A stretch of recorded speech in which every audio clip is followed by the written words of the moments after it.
Ya, informasi selanjutnya datang dari Presiden Joko Widodo yang mengkritik masih adanya larangan pendirian rumah ibadah di saat konstitusi telah menjamin kebebasan beribadah dan kebebasan beragama. Mengenai kebebasan beribadah dan kebebasan beragama. Hati-hati, ini yang beragama Kristen, Katolik, Hindu, Konghucu memiliki hak yang sama dalam kebebasan beragama dan beribadah.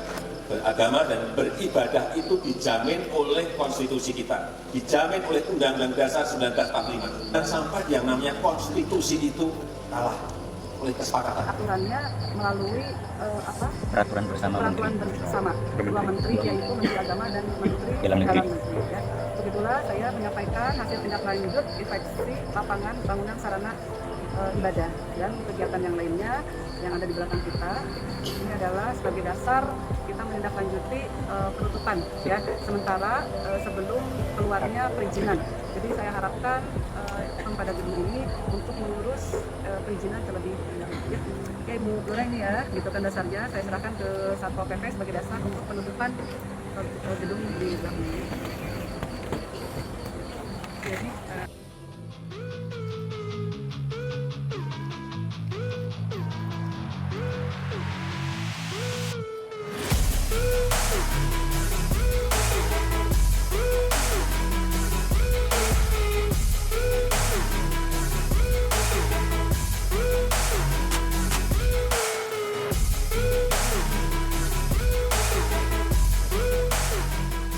ini memang benar-benar patut menjadi catatan penting seorang presiden. Jangan dululah Pak kita ngurusi soal kemanusiaan Palestina Israel. Lihat dulu bangsa kita, lihat dulu negara kita. Sudah betulkah soal kemanusiaan di negara kita? Sudah baguskah persoalan kemanusiaan di negara kita? Kalau persoalan kemanusiaan di negara kita saja hingga saat ini masih menjadi suatu persoalan yang sulit dipecahkan, maka menurut saya kita jangan sok-sokan peduli dengan persoalan kemanusiaan di negara lain. Lihat dulu bangsa kita, lihat dulu negara kita, atasi dulu persoalan kemanusiaan di negara kita, baru kemudian afdol ketika kita menunjukkan kepedulian kita terhadap persoalan kemanusiaan di negara lain.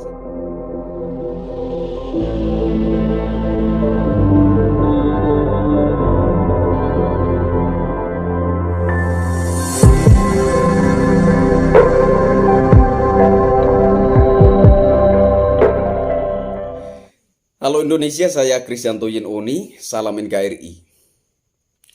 Video kali ini saya tujukan kepada yang terhormat Bapak Presiden Republik Indonesia, Insinyur Haji Joko Widodo. Halo Bapak Presiden, salam hormat dari saya Kristianto Yenoni, rakyat jelata. Saya melihat sebuah video Bapak mengkritik terkait kebebasan beribadah umat minoritas di negara kita yang sepertinya diperangus ya. Pertama-tama saya mengucapkan banyak terima kasih sebagai penganut agama Kristen, salah satu umat minoritas di negara kita. Saya ucapkan banyak-banyak terima kasih. Bapak telah menunjukkan kepedulian yang luar biasa untuk kami.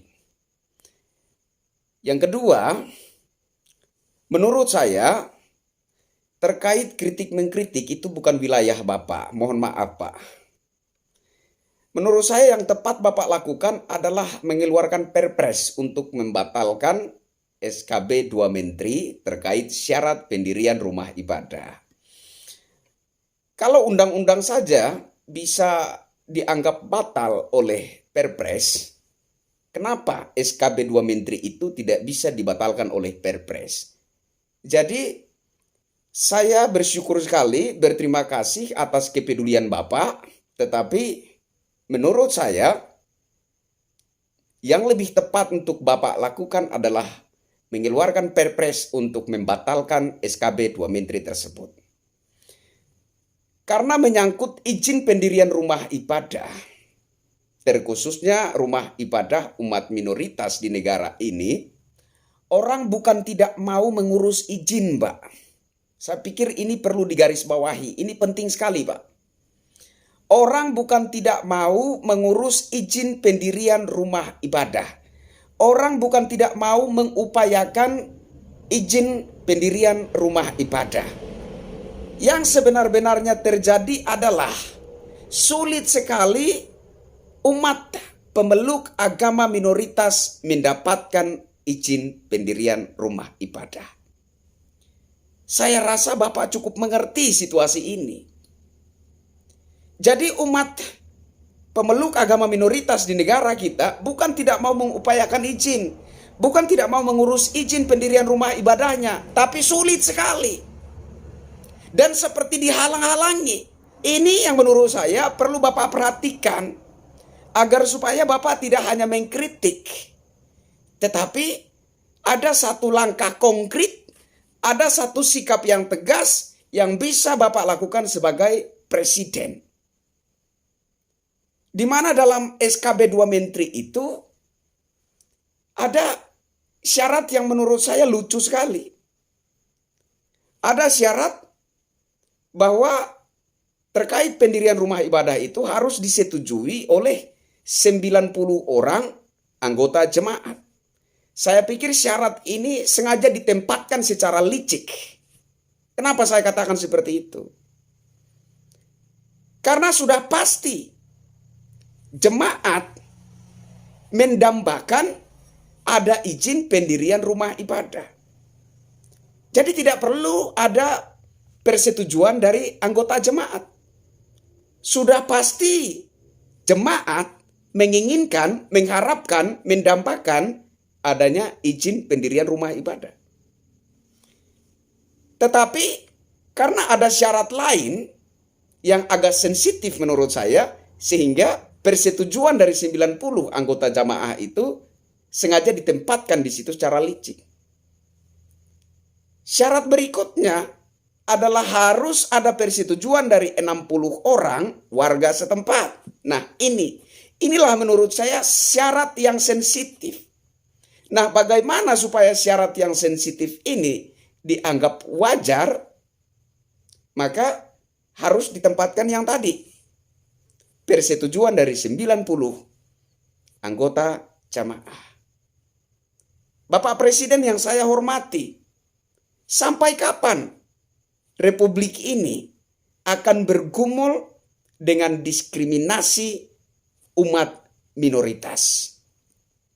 Saya pikir ini mesti menjadi catatan penting seorang presiden. Mesti menjadi catatan penting Bapak sebagai Presiden Republik Indonesia, kepala negara, Bapak bangsa Indonesia saat ini. Jangan hanya terkait Palestina dan Israel saja, Indonesia terkesan begitu lantang berbicara, membela Palestina atas nama kemanusiaan. Sementara di negara kita saja krisis kemanusiaan. Ini krisis kemanusiaan menurut saya. Yang mana sudah jelas-jelas konstitusi kita menjamin kebebasan tiap-tiap orang untuk memeluk agamanya dan berbakti kepada Tuhan Yang Maha Esa menurut agama dan kepercayaannya. Ini adalah konstitusi negara kita. Kebebasan memeluk agama, kebebasan beribadah, kebebasan berbakti kepada Tuhan Yang Maha Esa itu dijamin oleh undang-undang, dijamin oleh konstitusi negara kita. Tetapi miris sekali. Barusan terjadi kejadian di Purwokerto. Sebuah gedung rumah ibadah disegel oleh Ibu Bupati Purwokerto. Di sisi yang berbeda, Ibu Bupati Purwokerto sedang berjoget ria di sebuah acara konser musik. Wow, luar biasa sekali. Untuk hal-hal yang duniawi, untuk hal-hal yang sifatnya itu jasmaniah, Ibu Bupati bisa begitu menikmatinya. Tetapi kebebasan beribadah yang sifatnya religius malah disegel. Bukannya membantu umat minoritas yang ada di tempat itu untuk mendapatkan izin pendirian rumah ibadah, malah disegel. Bapak Presiden yang saya hormati, di kampung halaman saya di Kabupaten Alor di Nusa Tenggara Timur, jauh sebelum saya lahir, mungkin saat itu belum ada penduduk asli yang beragama Islam. Tapi masjid sudah ada, Pak. Itu di kampung halaman saya. Betapa tolerannya orang-orang di kampung halaman saya. khususnya di Kabupaten Alor, Nusa Tenggara Timur, dan untuk Nusa Tenggara Timur secara umumnya. Betapa luar biasanya nilai toleransi yang ada di Nusa Tenggara Timur. Bahkan penduduk asli, orang asli tempat itu mungkin tidak ada yang menganut agama Islam, tapi di situ masjid ada, Pak. Sangat disayangkan ketika umat Kristen atau umat pemeluk agama minoritas, bukan hanya Kristen, di tempat-tempat yang mayoritas masyarakatnya itu pemeluk agama Islam, kok sulit sekali mendapatkan izin pendirian rumah ibadahnya. Mengingat bangsa kita adalah bangsa yang plural, rakyatnya terdiri dari berbagai suku, ras, agama, dan golongan, sehingga ini memang benar-benar patut menjadi catatan penting seorang presiden. Jangan dululah Pak kita ngurusi soal kemanusiaan Palestina Israel. Lihat dulu bangsa kita. Lihat dulu negara kita. Sudah betulkah soal kemanusiaan di negara kita? Sudah baguskah persoalan kemanusiaan di negara kita? Kalau persoalan kemanusiaan di negara kita saja hingga saat ini masih menjadi suatu persoalan yang sulit dipecahkan, maka menurut saya kita jangan sok-sokan peduli dengan persoalan kemanusiaan di negara lain. Lihat dulu bangsa kita. Lihat dulu negara kita. Atasi dulu persoalan kemanusiaan di negara kita. Baru kemudian afdol ketika kita menunjukkan kepedulian kita terhadap persoalan kemanusiaan di negara lain. Saya kira itu Pak. Mohon maaf, nada saya agak kasar. Saya Kristianto Yen Oni. Salam hormat untuk Bapak Presiden.